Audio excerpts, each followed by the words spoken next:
we can post it later to the closed group. There we go. Sam, I'm going to put you on mute, but we'll be asking you a bunch of questions in a bit, okay? Yeah. Okay. All right. Mr. Edwin, how What's are up? you? Good, very good. Hanging in there. Yeah. Hold on one second. Yeah, Sure. I'll text me after. Thank you. Busy man. Class is just finishing up here. How was it? What did you guys teach? Today we worked on some clinching, over under clinch, and then into a turnover into side control. So kind of a series from the over under clinch to the side control. Okay. I want to see that. That's a good day. So I'm guessing the whole idea with this one, because we've got to do some background stuff today. We couldn't get into the academy. I just wanted to make sure that we got to talk to you about plans for the future for Verde Valley's Academy. So I'm pretty sure everybody's met you already, haven't they? Yeah, I think so, yeah. So they know what you're all about. It's mostly Satan and crack and hookers. So they're getting to know me a little bit better through the videos. But yeah, very quickly. Yeah. There's very, very little boundary with me. What you No see. shroud of mystery here. No, it's pretty much dick jokes. I like to keep a shroud of mystery. That's what somebody told me one time. Oh, you're very shrouded. Yeah. But tell you what, why don't we let's discuss the idea behind what it is that we're doing with Verde Valley. So we're not just walking in there and just showing some shit and then fucking off. So the idea is to make it an actual academy. So please describe in your eyes what an actual jiu-jitsu academy should look like and why. Well, that was something that I really worked hard on here because I came from competition. I came from training really hard and fighting and stuff. And then when I started teaching, my first instinct was to kind of teach people what I like to do, what I enjoyed, what I thought was it was a very egotistical way of teaching. And it took me a while to really understand that this is a much bigger thing here. And that honestly, if I wanted to have a business, I had to have a place where anybody could do it so that I could have a number of students. And then it was interesting, you know, at first I thought it might be something that would water things down in terms of like, you know, creating more structure, creating more curriculums, creating safer classes, you know, having people of all different backgrounds here. And it actually ended up strengthening the academy and strengthening the training even, because a lot of times when you have people of various backgrounds, people have to really figure out how to work with each other, how to practice safely. They have to become better students. And so in terms of Verde Valley, you know, I first went out there maybe over a year ago, and it was still down the road behind that bookstore there. And it was definitely more of a club atmosphere, which is common with jiu-jitsu. And now I think you guys are really in a position to turn it into a jiu-jitsu academy where you're practicing a lifestyle, and it's a long-term thing, and anybody can train it and work on it. And it's a very appropriate developmentally for everybody in terms of progression. So I think with better curriculum, better structure, having you there, it's going to be something that really fast tracks the progress of the gym. Okay. So, sorry, I got a little distracted admitting people into this. So, question-wise, how did you end up getting into this area, to Verde Valley? How'd you end up coming down here? Well, I first met through Henry Akins. Maynard was passing through my area here in upstate New York, and we had I went and trained with him and taught a private lesson, and we connected well, you know, because the past probably decade or so, I've been very, very heavily focused on learning, you know, the quote unquote Hickson style of jiu-jitsu. So we connected well. And then from there, you know, we trained a little bit more. And then, you know, each time I ended up coming out to Verde Valley and teaching a seminar when it was in the old place. And then when he was opening his new academy, I just basically said, hey, I'd love to come out and help out. And here's what I do at my place. I'd love to help you out and offer you some of those you know, some of that curriculum and some of the structure and just kind of work like that. So we just kind of ended up, you know, working together and trying to restructure things there. Yeah. Okay. Well, speaking of meeting people, what about Hickson? How did that happen for you? Because it was weird for me. How did Hickson happen? Yeah, it was weird for me too. I first met Hickson in 2010. I went to a seminar in Virginia, and it was at Pedro Sowers, and it was 6 hours, and it was a super long seminar. I went there. I was on my way to train. I was on my way to try out for the Ultimate Fighter show, and the day before the tryouts, there was a Hickson seminar. So I was like, wow, this is great. And I never trained with him. And I trained with like a who's who of jiu-jitsu, you know, Renzo Gracie, Hoist Gracie, Matt Serra, Ricardo Almeida. I was always a major fan of Hickson, partly because of his mystique and also because of when I was a kid, I had, there was a video store down the street from where I lived, and they had UFC 1, and they had Hickson Gracie Choke that you could purchase on VHS. So I had Choke when I first started. I was about 10 years old, mid 90s. And I watched that video probably once a day, a couple of years. And I'm not kidding about that. And I just, you know, was obsessive about it and his philosophies. But again, he was always someone who I held in such high regard. And, you know, it's kind of like, you know, if you're a kid playing basketball, there's Michael Jordan, and you never imagine that you're going to meet Michael Jordan. You know, it's like these people are not accessible whatsoever. So I went to that seminar, and I went honestly as a fan, and I went just expecting, oh, it's going to be cool. Hickson, you know, it's going to be great. I didn't think it was going to be anything, you know, way, way beyond what I've learned, like with Renzo or Hoist or people like that. But he blew my mind right from the start. And I was one of the first people he demoed on. And you know, in terms of showing base and connection, he asked me to move him around. And I'm thinking in my head I'm like, I'm a black belt. I'm going to the Ultimate Fighter tryouts. I'm up here. I'm going to be nice to him, you know? And I'm like, I start moving him, and he's like, no, come on, move me like a man. And I was like, okay. So I literally couldn't move him out of his base. And then he swept my leg out. And I sat down like just so baffled. Like, what did I just feel? It was so weird. Because again, I wasn't just new to the art. I had felt everything. I had Renzo beat me up, Ricardo, you know, like I felt a who's who. And locking up with him, like it was such a unique thing. I'd never experienced anything like that. Fast track to when I bought my academy in like 2014, I believe. I wanted to have Hickson out for a seminar so everybody could experience what I did. And a friend of mine at Crone, Stefan Kosev, he got me in touch with Hickson's daughter, and then a couple weeks got me in touch with Hickson, and then he basically said thanks but no thanks. And then I just emailed him, you know, religiously until he called me one day and said ever in California to, you know, call him up and meet up with him. So that was the start of it. So I that was a Friday, and I flew out Monday immediately, and we met up that week. And he said, you know, come back in a couple months. I came back in a couple months. We just kept that up. I started going back out every chance I got when he was teaching, and went into serious debt also. And then finally one day he goes, I said, hey, it's the 10th anniversary of my gym. It was 2016. I said, I'd like to have you come out and do the seminar for the 10th anniversary, but I want to make it big. I don't want to have it, you know, it won't just be at my school. We'll have a big seminar. And he agreed to it. So I was like, okay, now I got to figure this out.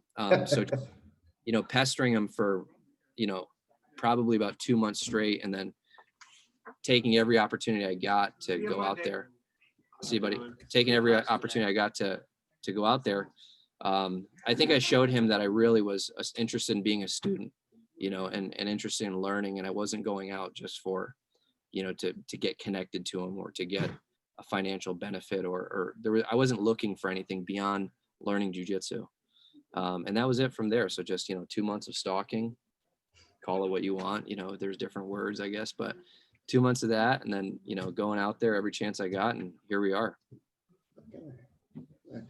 Well, I'm glad you stalked him. Good for you. Me too. Yeah, worked out well. Just, it definitely changed everything for me. It was like, after that first seminar in 2010, I was looking for anybody who had any knowledge of the Hickson Jiu-Jitsu, because I knew immediately leaving that's different. And so that led me to Henry Akins. I went out to train with him prior to all this, meeting Hickson, and then Jack Toffer, and then, right down the list. But I was trying to, hook up with anybody that could give me, let me feel or teach me some of what I felt at that first seminar. Yeah. No, I definitely, I know the feeling on that one. So, Yeah. When it came to me discovering Hickson for the first time, it changed everything. And it set me on a specific trajectory for what I wanted to do. Because a lot of people don't quite understand it until they feel it, because it's just, it's a guy, he did a couple of fights here. He's famous, 400 wins, whatever. No, you don't quite understand until you feel him just maul you with nothing. Yeah, without Not question. really doing anything. It's just ruining all those years of training because you think you're good, you're not. I know. It's really it's a remarkable thing. Oh, thank you, sir. Yeah, I'll check this out. I'll talk to you. Thank you very much. It's really a remarkable thing. It's also too that it's hard because I would even it's like even now, even knowing he'll make statements that are very strong and very bold and very powerful, whether it's about someone's technique or someone's skill set. And it was hard for me to relate at all. And it still is sometimes. Sometimes I'll still hear him because he's so smart. He's so gifted with jiu-jitsu. He's on such a different wavelength and level. Like you said, until you feel it, you really don't know what you don't know. And it's also that, like I said, he's so deep into the art that there are so many layers to the things he knows that sometimes he would even say something to me where I would have to ask him, like, wait a second, because I have to figure it out myself because he's far beyond where I am. So, and then hearing him break things down and going, wow, you're totally right. Answering questions that, giving me answers to questions that I didn't even have the question for yet, basically. It's like, and it's very hard to describe, but he's not, he's unlike any, really, he's probably the most unique person I've ever met in my life, without question. Yeah. Well, okay.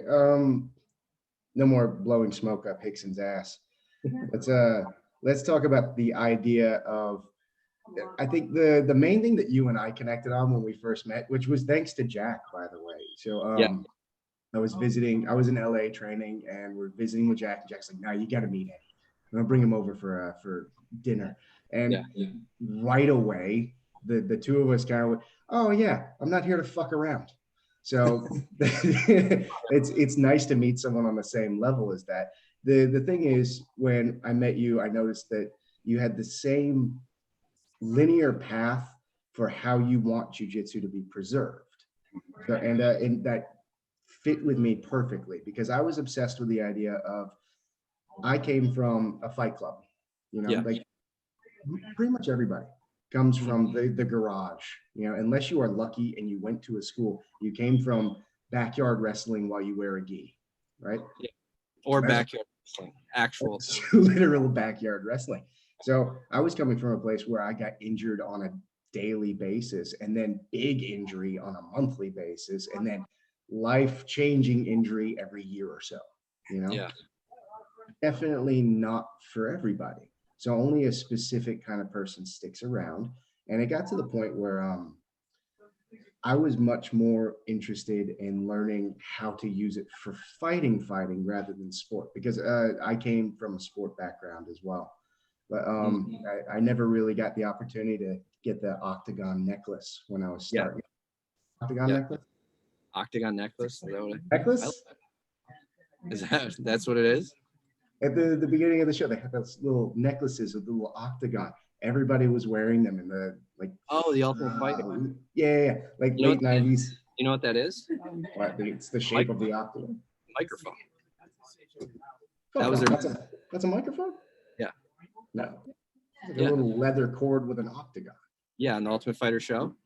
That was their mic. Okay. All right. They had a shirt on, so they couldn't be mic'd up, so they wore that little necklace there. Smart. I had no idea. Okay. Well, so you've still got yours hanging from the rear view? I never got one. I didn't make it. Never got one. Yeah, they cut me 4 times. What I was complaining about was the idea of constant injury and actual lack of knowledge. So I was really lucky to have met, I was talking to Pedro Sauer about this because I hit a point where I no longer wanted to just fight every day. I wanted to learn like on a rational level. So I think the idea of running an academy, like an actual academy, is very important, as opposed to, let's say you show up at college and one day you've got a math class, and then the next is social, and then after that there's some science, and then at the very end of everything they have an English test. That was how I felt for the longest time doing jiu-jitsu. And the Gracie University actually kind of gave it a clear and concise path on how you should learn. So is that kind of the way that you're running your academy as well? Yeah, I would definitely say so. I would say that that whole description of the quote unquote fight club, I think any people starting in the time frame that we started, if you weren't in a major metropolitan area, that's more or less what you were training like. And that was, really nobody knew what effective training was. Even in major areas where there are good instructors, people didn't really know, a few small spots, and, a direct lineage to the Gracie Academy. If you're training at Hickson's or you're training with Boyce or something like that, they had ran academies for years and years. But even with that, people didn't really know, I'm not going to say how to teach, but how to structure a learning environment that is progressive, that goes from white belt all the way up to black belt. And that's something for me. I was lucky to get my black belt to Ricardo Almeida, who was really instrumental in reshaping and creating that type of environment in his academy back in around 2004 or 5. And I saw it happen right in front of me, where it went from the fight club into an academy. And a lot of guys didn't take kind to it at first because they didn't understand it.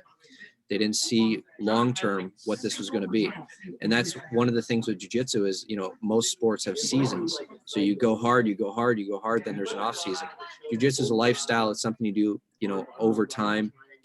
And so it has to be kind of paced as you go. It just can't be, everybody going crazy. And plus, there's only going to be a certain person who does that anyway. But the importance of having an academy, to me, really, it started out as, okay, I want to have a business, and then really transcended that into, wow, I have a place where a person who walks in here, who's terrified, it took them weeks to even send an email. It took them months to actually show up at the door, and they come in here to train.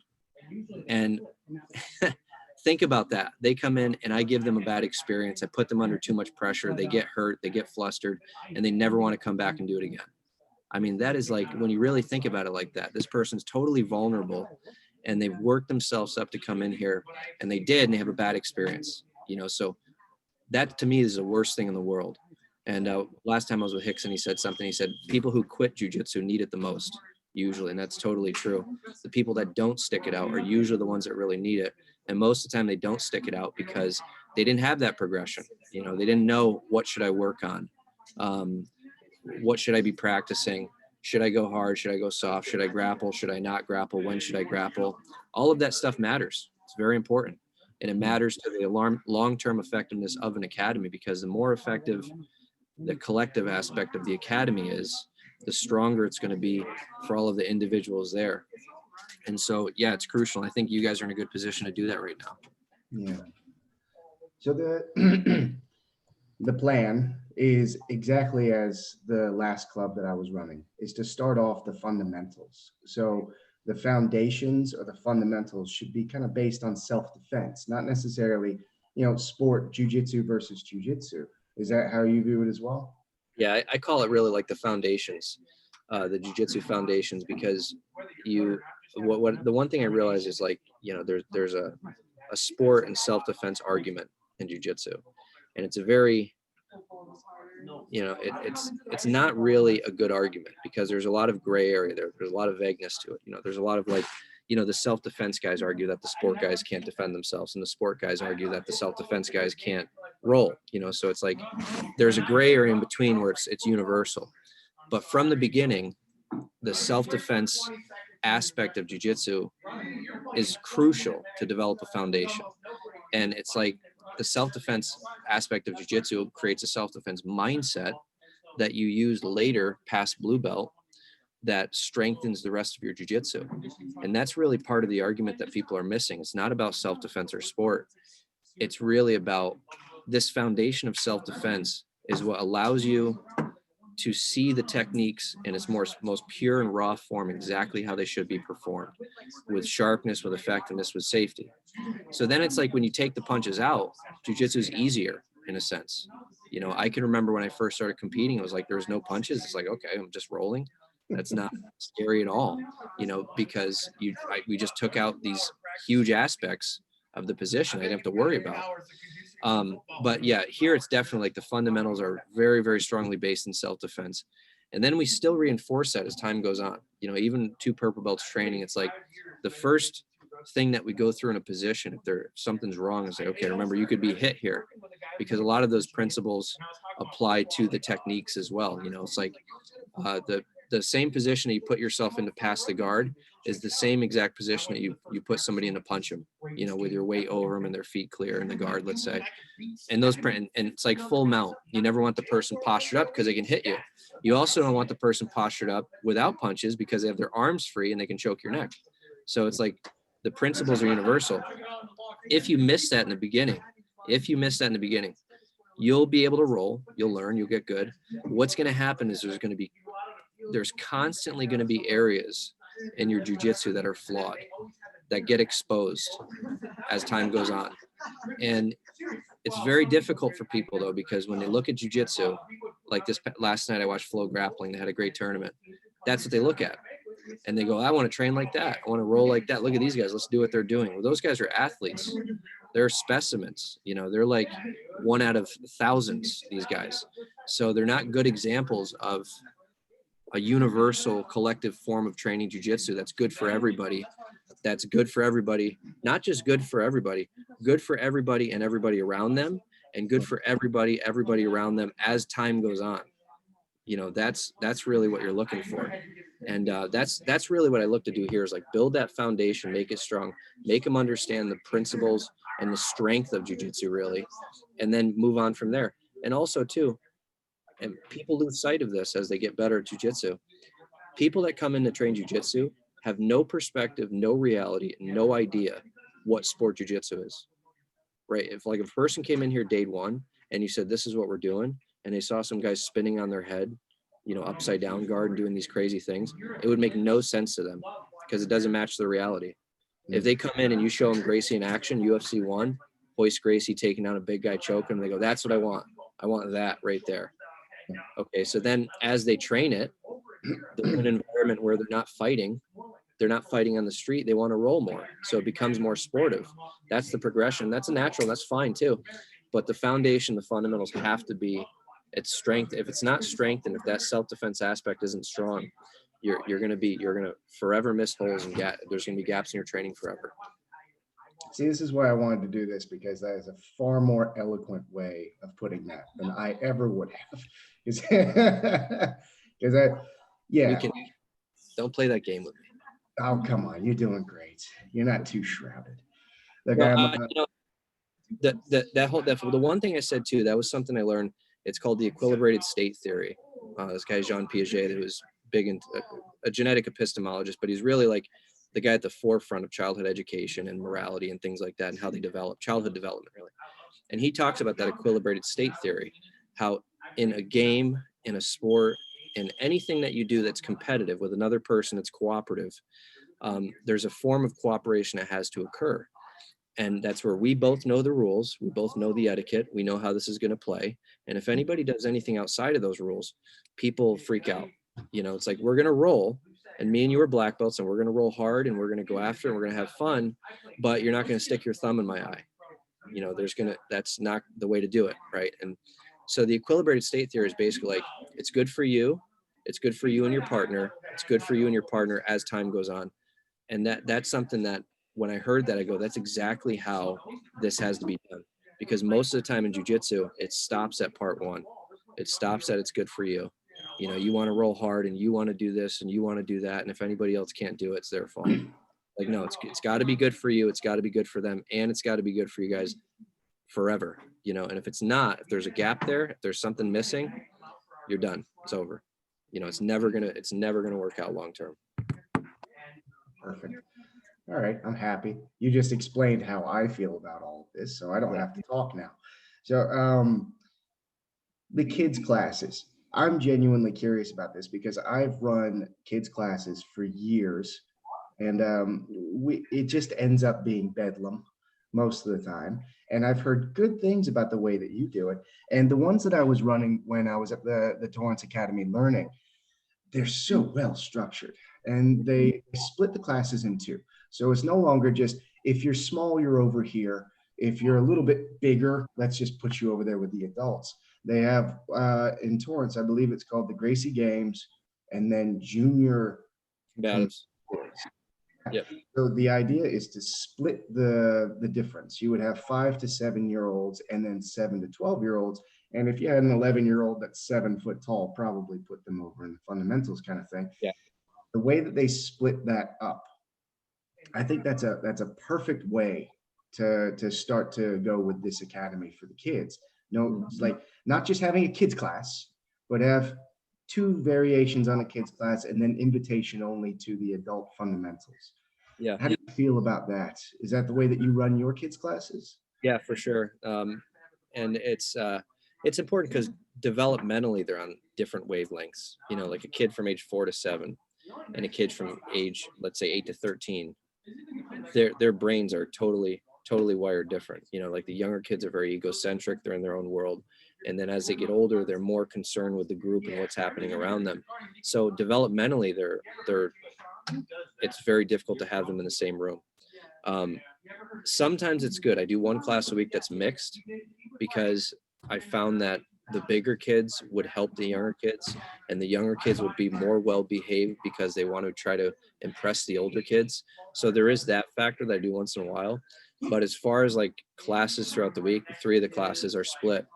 And because what I do with the ages 4 to 7 is, I'm not going to say vastly different, but it's very different from what I do with the older kids. The older kids, I can almost run it very close to like an adult class, you know, because they're here, they're ready to go. But and the younger kids is different. It's more based in play because that's how they learn and that's how they see the world around them. You know, it's more. Just as a quick segue on that, I remember you telling me about a way of teaching younger kids where it's a problem-solving technique. What was that again? Because I'm genuinely interested. It's called guided discovery.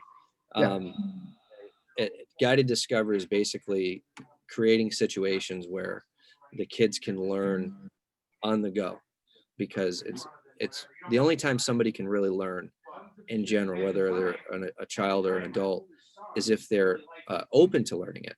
And not just open to learning it, but it's like even it's like one of those things like, don't drive your car fast, you could crash. And the person goes, yeah, whatever. Then they crash their car and they go, oh, I remember you told me that, I'm not going to do that anymore. So it's like a person can't really learn until they've experienced it, because then there's a desire to seek that information. So it's like in jiu-jitsu, sometimes like they're seeking information, but it's to a certain point. And it's to a point where okay, I got it. Let me go play with it a little bit. I want to go do it. That's more on the adult side of things. As they get experience, they raise their hand and they go, hey, this guy keeps getting out of an arm bar. How do I lock this up? And it's interesting because until that point, if I could relay that to them over and over and over again, they never get it. And it's not their fault. It's just that they're not connected with me to take that in. It's only going to fit exactly what they need. Think about lessons you've had with Hickson, where he shows you something that you're struggling with right now that last week the guy got out of, and whatever. It's always way more powerful than him showing some abstract situation in a position that you've never even been in. And with kids, I look to create those experiences so that as they're going, because you're not going to, I try to teach them like I teach an adult, I'm not going to get their attention. So instead of showing them a complex series from like side control or mount or even something basic, I might put them in the mount, have them grapple. Then because they're grappling in it, they're feeling it. They held the person down. They couldn't hold them down. They got out. They couldn't get out. Then I build off of that. So then I pull them back in. So now they've been working. So now they're ready to focus a little bit. I show them something. I have them go back at it, and we kind of build as we go. So you could take a kid who doesn't know anything about jiu-jitsu. You put them on their back, put another kid on top of them, and you say, okay, you try to throw them off of you. You try to hold them down, and you watch them struggle with it. Okay. And you'll see the kid on bottom go, I couldn't throw them off. What do I do? And then I say, okay, grab their arm, lift your stomach, and try to turn them over. And they have them practice it once. I go, okay, you got it. And even with one rep, I watch the kid perform it live. And that's no joke. And that happens all the time. And it's because it's like all they needed was that one rep, because they're so desperate to learn, and they're so like, they're engaged with you. They're like, I'll have 5-year-olds asking me, I can't get him off of me. Grab his arm, lift your stomach. And I watch them do it for the rest of class to everybody, one rep. And then on the other side, it's like, don't let them grab your arm. Post out, post your hand, don't let them do it. And now they get into a game. But by the end of class, even if both those kids had no knowledge of jiu-jitsu, the one kid knows how to hold them out. The other kid knows how to escape. And I never actually really taught them anything. I never, gave them multiple steps, and they're staring at the ceiling and, thinking about Legos or something. But it's just, so it's a form of teaching that is progressive, where you create the situations and they learn as they go, and they learn on their own. Also, they start putting it together. So that's more or less, I still teach, but in most cases I keep it fairly simple like that.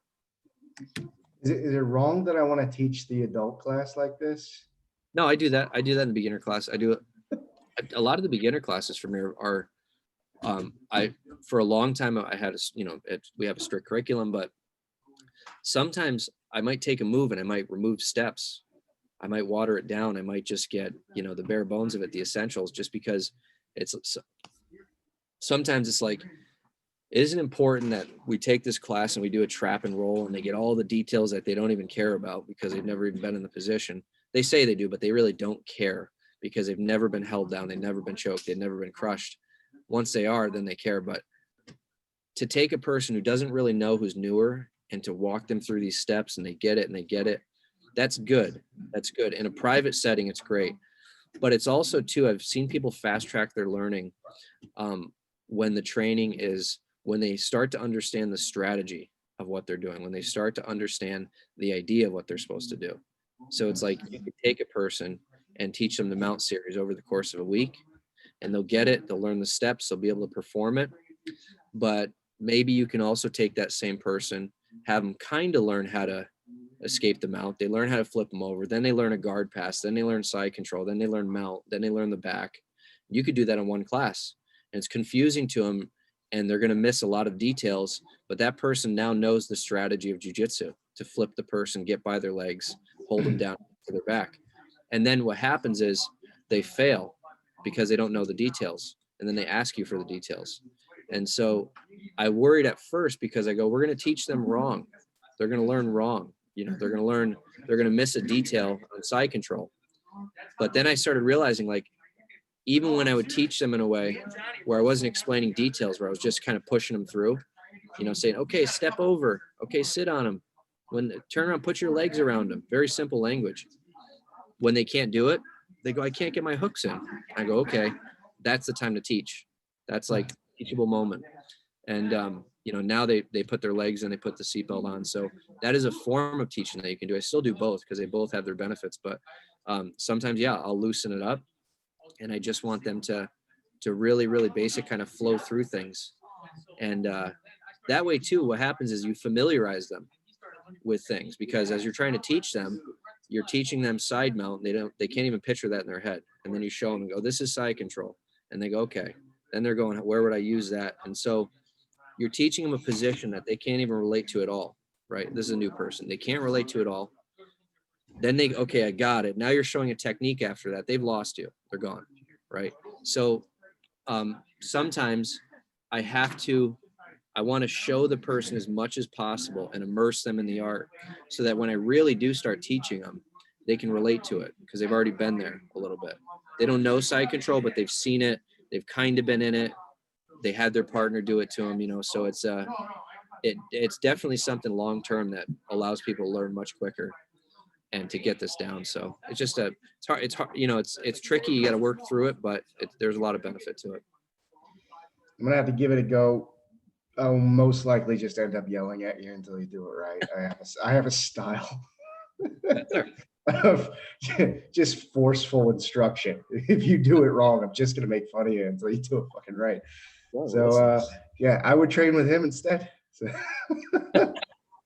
No, it's more like that. That's very important, and I think, and I will put more pressure if someone who's been here. I put more pressure on them, you know, because they should know. Yeah, it's like what are you doing? You've been here. We've gone through this. You should know. But until that point, though, it's like, you know, they don't know. And also an adult, like it's kind of, you know, Chris Howder's talked about this before, but lizard people. What's that? Lizard people? No, you mean but no, skinny jeans. All right, yeah, my bad. What's he talking about? You're gonna bring me down a whole different path that I don't want to go to live on a hotspot cellular data. But no, it's the idea of an adult learning anything. So you guys, an adult learning anything, it's weird because we take an adult and we put them in an environment that's almost like what we know of learning, which is like school, right? So we put them in basically like a childlike environment, and it can be tough sometimes because they don't always respond as well to it. So it's almost like you have to give them just enough to where they kind of know what they're doing, then they can play with it, and then you got to, you know, build off that as you go.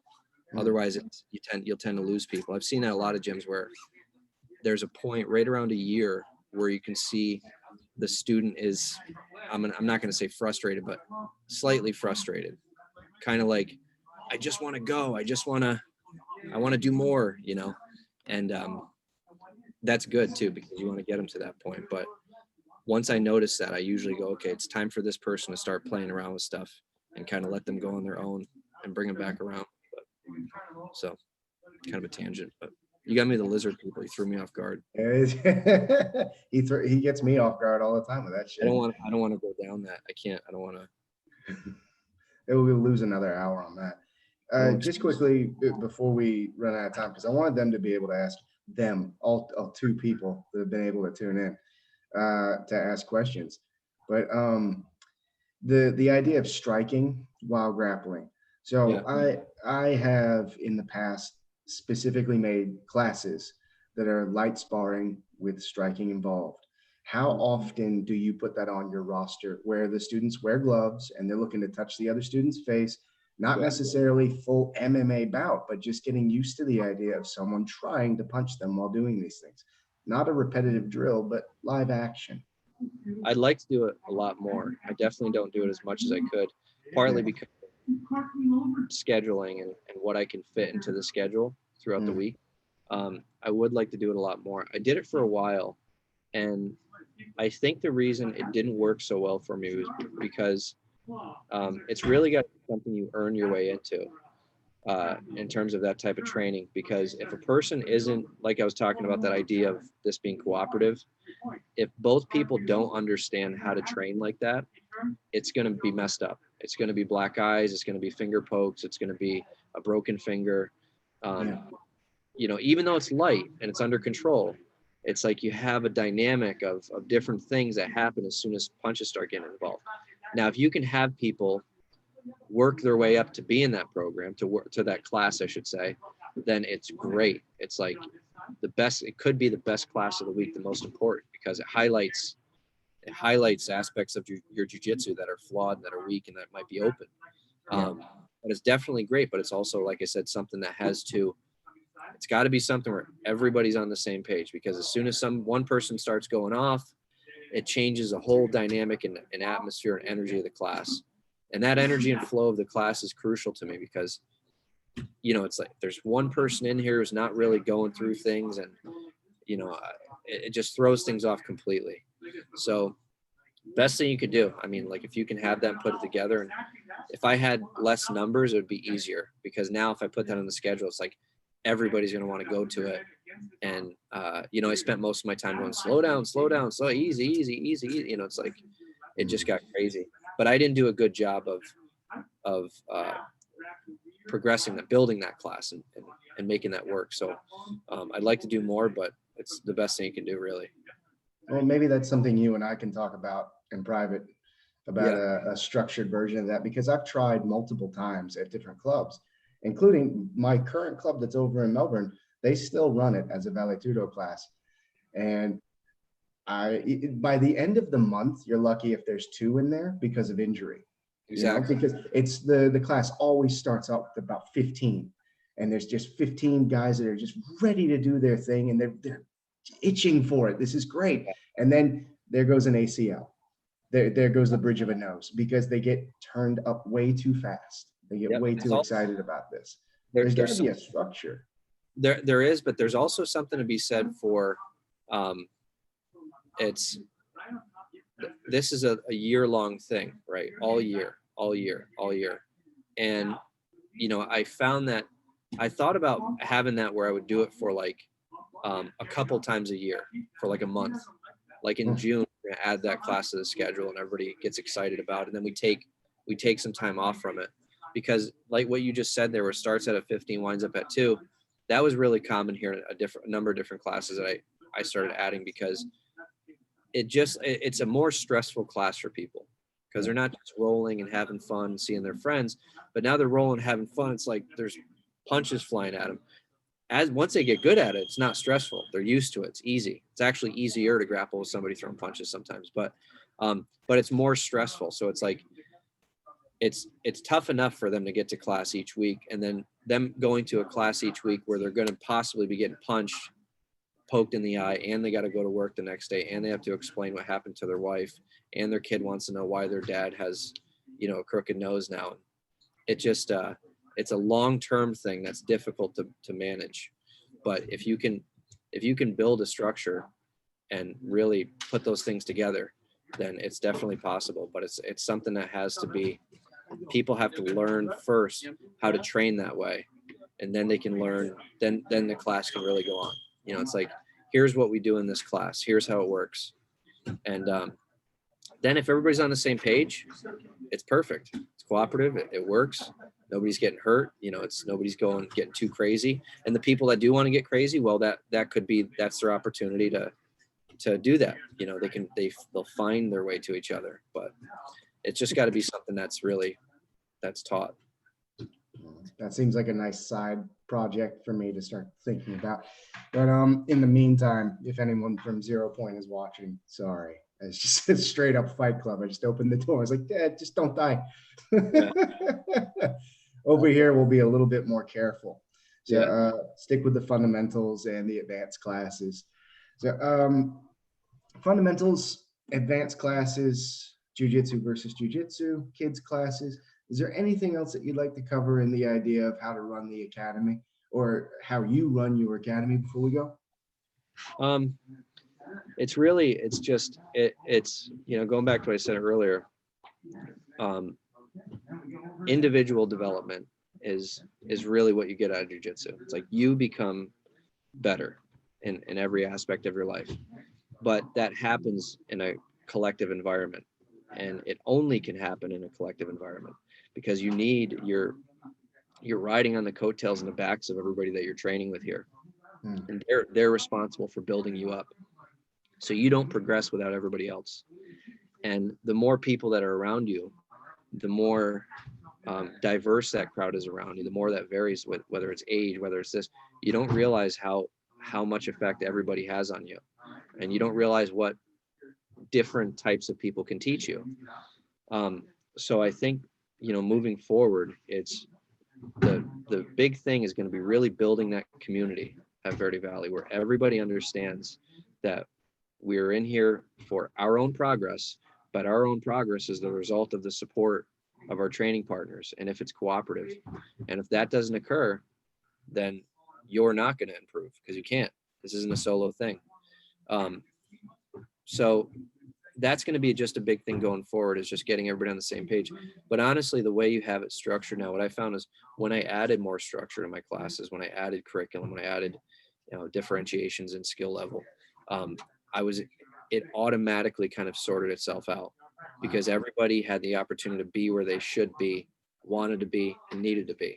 So that's kind of, that cements it there, because someone new comes in, there's a class for you. That's something the Gracie Academy has, which I like, was they go, we have demographic appropriate classes, where if you're a teen, you could come in, you could go to all the classes if you want, or you can go to the teen class. If you're a woman, you can come into the regular classes, or you can go to the women's class. And so that automatically creates a positive environment, because everybody's in the situation they should be in. And the advanced guys that go to the fundamentals, they automatically know that they're there. It's for their development, but they're there to help. They're there to help teach. They're there to work with their partner. So that the structure is what creates that positive environment. Once that structure goes away, it's very hard to tell what's supposed to be done. What's what? Where are we? What are we doing? What should he do? What should she do? It's very hard to do that. So if there's structure, if there's classes for everybody, if there's progress, if there's curriculum, things like that, you really can't go wrong. So. Yeah, well, okay. I'm glad that you said that without swearing constantly and throwing in dick jokes, because that's exactly what I wanted to say. Straight. Thank you. Straight as an arrow, shrouded. Do you mind if I unmute and see if anybody has any questions for us? Go for it. Go for it. Okay, so has to unmute. If anybody has any questions, now's the time. If not, we'll go about our days. All right. There we go. We got two people. Hey, this is Jess. Can you hear me? Am I Yes. talking for everybody? Yes. Yeah, I can hear you. Oh, awesome, guys. Well, I hope we can meet in person sometime soon. Eddie, you briefly touched on a developmental epistemologist, and could you repeat that name and maybe some book learning that we could get at? Because the topic is fascinating. His name is a French guy named Jean Piaget. It's Jean, like Jean, and then last name is Piaget, Piaget. Anybody who's a teacher at some point in their college learned about Jean Piaget and his theories.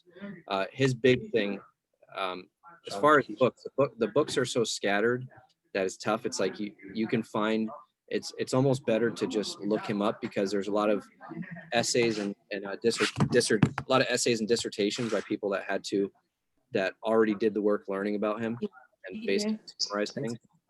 But he was really key on his goal originally was studying children, how they develop morality, which is really kind of a crazy thing. And he was essential in discovering that kids develop everything through play. And, he was an advocate of kids wrestling with each other and roughhousing, because he found that in those, they don't know how to verbalize, and they don't have a value system that they're living off of, that they've been taught.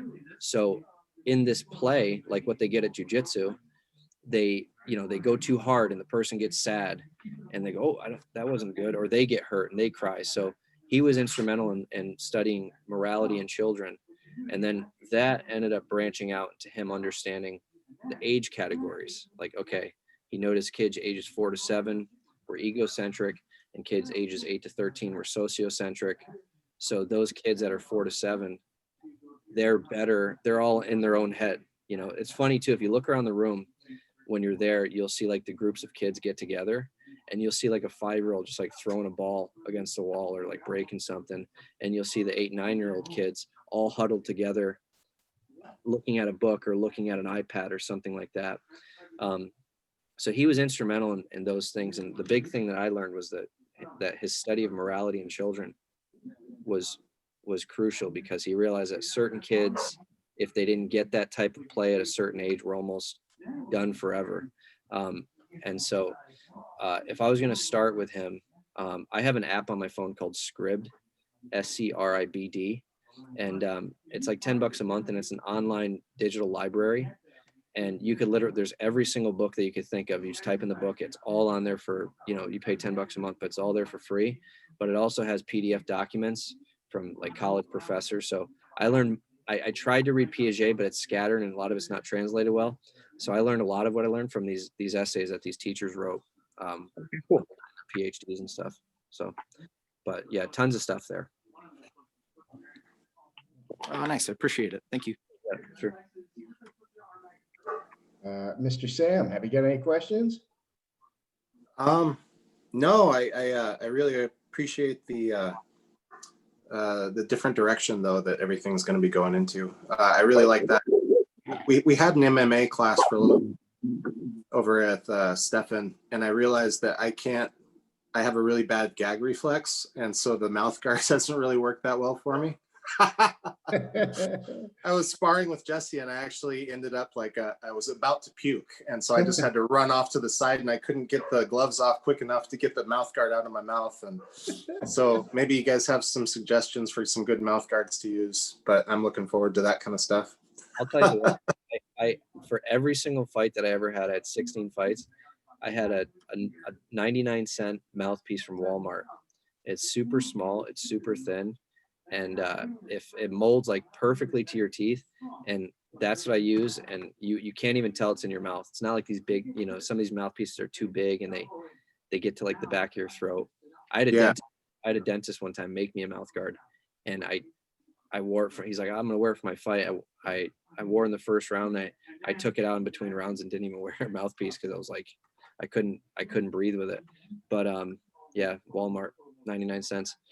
But as far as the direction of things too, is like in the short term, it's difficult to see, you know, how it's going to go, because in the short term, everybody's like, I want to train, I want to roll, and you're still going to do that. That's why you have the separate classes. So you have those time periods for everybody to do that.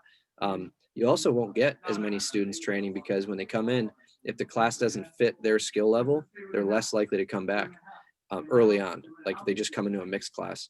But yeah, differentiating that people get what they want. And then like the MMA training or the training with strikes too, that can be modified. It's, you know, it's just got to be something practiced like anything else.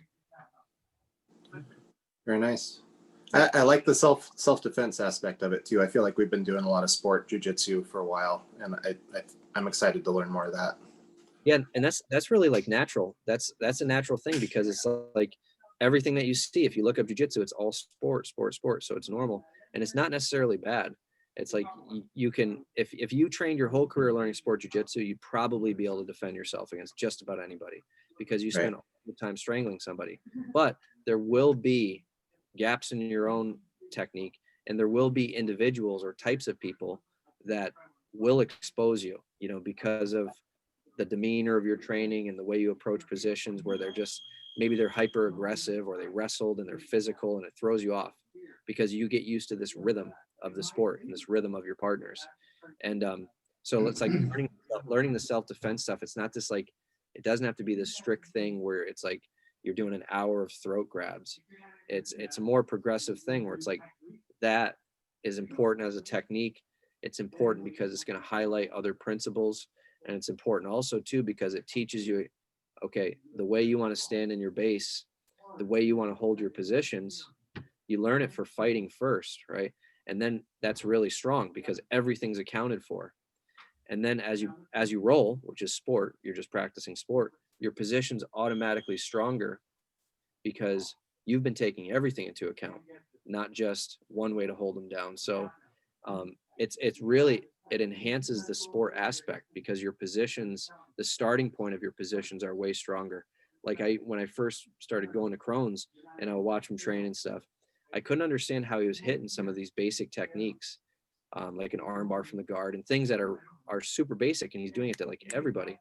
And I realized that he had a fundamental understanding of how the position should be, where the position is its strongest in terms of distance, space, control of the person's limbs, keeping them off balance, so that he was always able to hit these techniques, because he was always in a perfect position.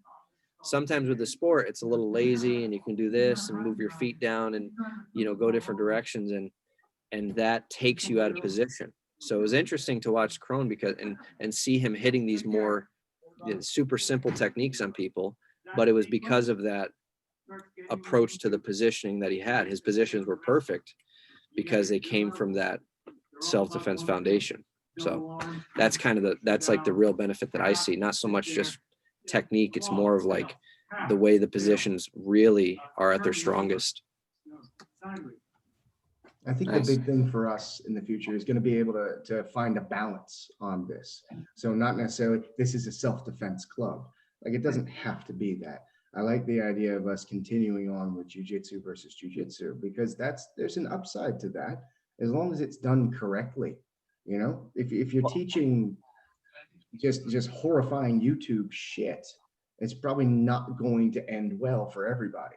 Yeah. But if you off with a here's where you don't get hurt foundation and then kind of build on that, I think we could definitely, you know, have a fairly decent competition team, not just a competition team, but like a frightening one. Yeah. Yeah.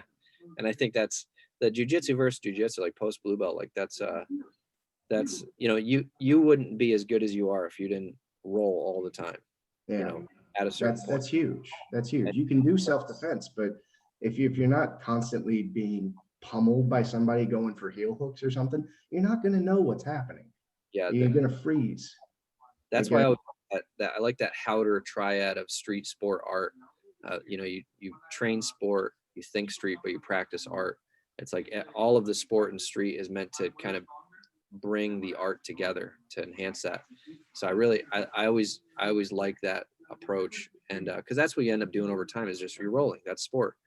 But I think you can also too, I still reinforce things when people are training just to highlight gaps in the, you know, flaws in a position with posture. I might use, you know, you're letting the person posture, they can hit you, you know, that's like step one. Okay, that's a problem. You're letting the person posture in your guard, they can now hit you and they can break your guard open right now. So now you don't have distance in your open guard, so they can hit you, your guard's open, and they can put all their weight on you to pass their guard. So there's that kind of filter right there that everything passes through. It's always starts as self-defense. It's like, why posture in the guard? So you can break the guard. Like that's part of it, but you know, really there's more to it there.